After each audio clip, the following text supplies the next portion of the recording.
Hi guys, I'm Jenny Moss here for Studio Wrap, speaking with Gillian Anderson about sex education. Thank you so much for joining us. Pleasure. Today.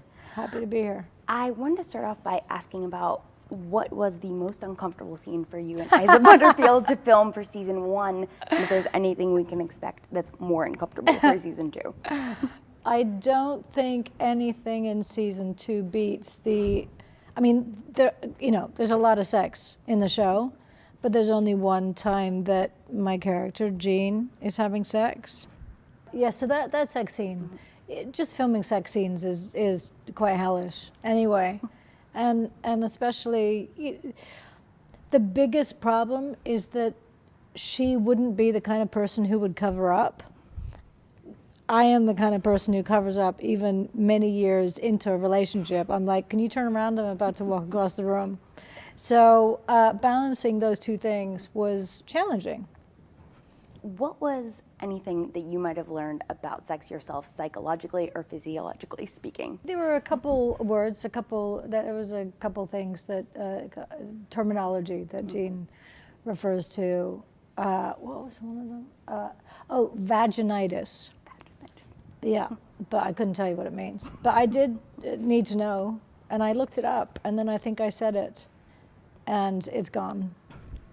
Yeah. Between Otis and Jean, at the end of the season, she apologizes for what she's done with the book, and she seems to make a turn in what she's thought about her son, or at least admitting to her son what she thinks about him and his problem.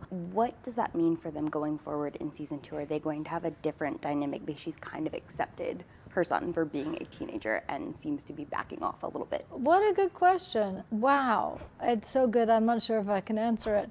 I think that she's, when we start season 2, we're pretty much starting where we left off. And I think she's still trying.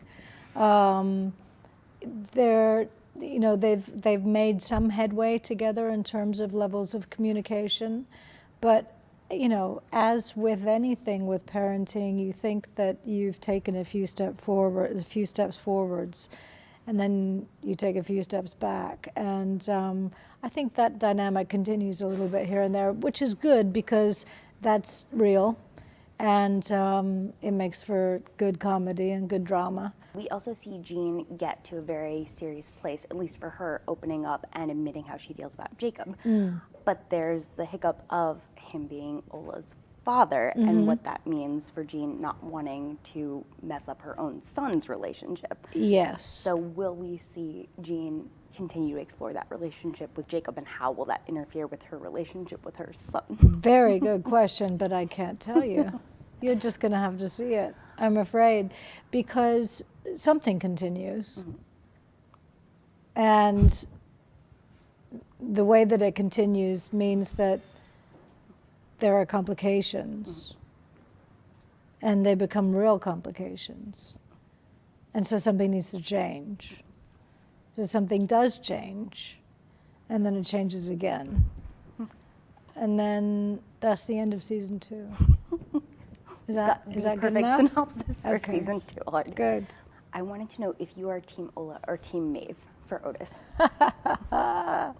And what you prefer about that relationship. That's so mean. Well, I know where it goes. Yes. And so I'm sure that in some way I'd be influenced by that in my answer. But also, I feel like all parties that we're talking about have more to explore in other people. That was a great way around. Yeah. Answer. Yeah. Thank you. Anytime.